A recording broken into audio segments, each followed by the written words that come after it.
amigos del ajedrez, soy el maestro internacional Julio Bowry y deseo que nuestros vídeos les ayuden a mejorar su juego. Suscríbete al canal. Gracias. Hola amigos del ajedrez. ¿Cómo entender y comprender el factor desarrollo? En muchas partidas el enroque se deja de hacer y aún persiste el subdesarrollo de las piezas. En esta partida ambos realizan el enroque, pero las negras lanzan un ataque contra su adversario sin haber completado la movilización de sus fuerzas, las que se desarrollaron más tarde, pero la situación era desesperada.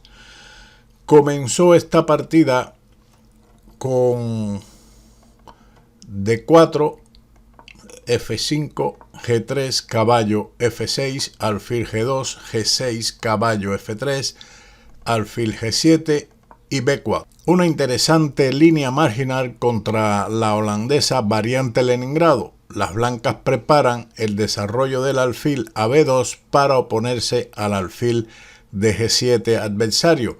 Además que ellas con el alfil en B2 ejercen presión sobre las casillas centrales. Siguió por parte de las negras D6, alfil B2, enroque corto, dama E8, C4, H6 y caballo de B a D2. Ahora las negras se lanzan en un ataque contra el enroque de las blancas con el avance G5. Una jugada típica en esta defensa, pero la más restringida era la jugada dama F7, dama C2 y C6, seguido de posiblemente alfil E6 y caballo de B a D7.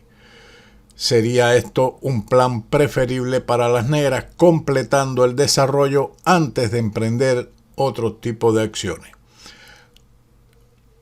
Las blancas jugaron contra G5, sencillamente E3, reforzando la casilla F4 con dos peones para que las negras, si se lanzan allí, tendrán problemas. Esto es una jugada bastante sensible y además está dentro de la categoría de profiláctica. Tan pronto como aparezca F4, las blancas van a tomar con el peón E, como veremos a continuación, y la columna E quedará abierta. Efectivamente, las negras tenían su plan bien claro y jugaron F4. Esto es un error.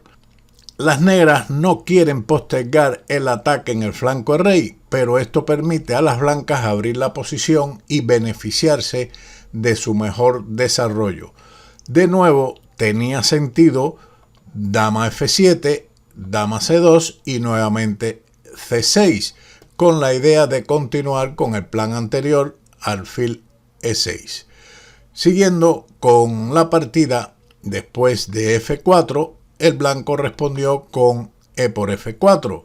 Ahora se pone de relieve el mérito de la jugada E3 del blanco, porque estas abren la columna E, donde la torre va a presionar a lo largo de dicha columna, lo que les permitirá aprovechar el peón retrasado de E7, así como la casilla E6, que en realidad está débil. Las blancas aquí también podemos señalar que tienen su rey más seguro que el de las negras. Observe cómo las piezas negras están aún en el ala de dama sin movilizarse. Siguió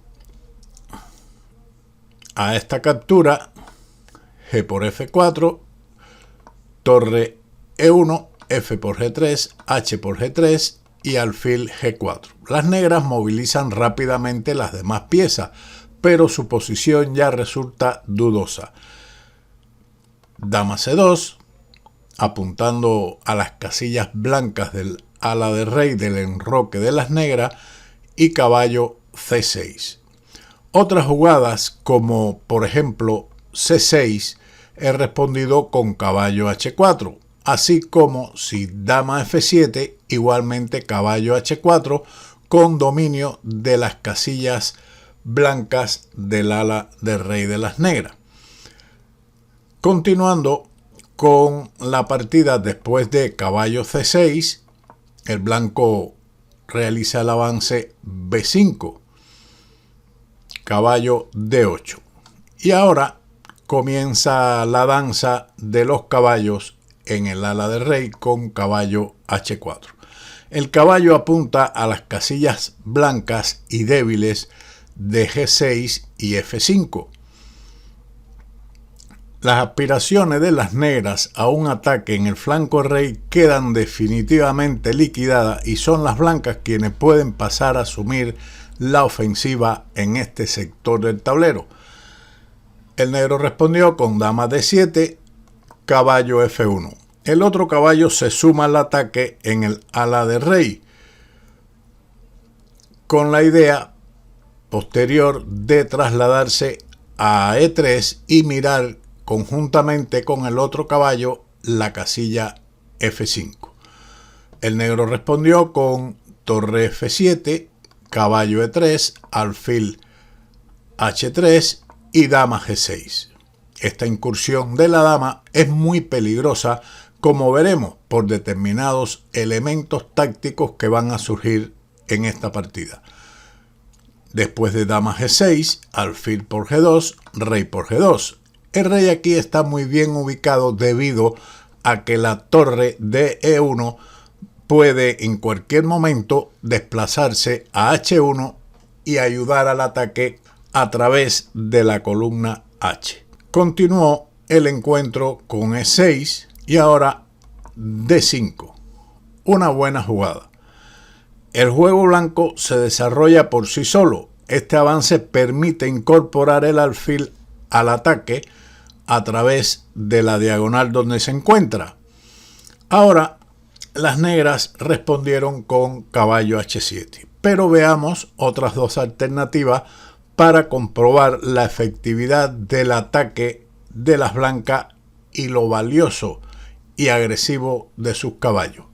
Por ejemplo, E5 es un error debido a que se incorpora caballo de E a F5 con graves amenazas sobre el peón de H6, lo cual dejaría a las negras devastadas. La retirada del rey de la columna G por medio de rey H8 permitiría el sacrificio caballo de E a F5, E por F5 y caballo por F5. La posición es extremadamente mala para las negras a pesar de la ventaja material que tienen. Por ejemplo, caballo H5 es respondido con caballo por G7, caballo por G7, dama por H6 jaque, rey G8 y la ventaja de tener el rey en G2, torre H1, con un ataque tremendo. Ahora, después de caballo H7, continúa el blanco con caballo G4 y el rey de las negras se quita de la columna, pero esta vez a F8. Las negras no le seducen entrar en la siguiente bonita variante. En lugar de esa jugada, por ejemplo, si rey H8, tendríamos la siguiente combinación: dama por G7 jaque, torre por G7, caballo G6 jaque, rey G8 y caballo por H6 jaque mate. Un mate realmente muy bonito. Después de la jugada rey F8, el blanco respondió con dama por H7, alfil por B2, caballo G6. Y aquí las negras abandonaron. Después de la jugada obligada rey E8, sigue dama G8 y jaque mate a la próxima jugada. Una partida que nos demuestra la importancia del desarrollo, de no realizar operaciones, ya sea agresivas o estratégicas, cuando aún permanecen en la posición inicial una gran cantidad de piezas, como fue en este caso el caballo de B8, el alfil de C8 y aún la torre de A8 que no se ha jugado. Espero que sea de utilidad y les sirva de consejo esta partida para que no cometan esos errores que todos los hemos cometido. Sin más, como siempre, nos vemos en otro vídeo de ajedrez con Bowdy. Chao.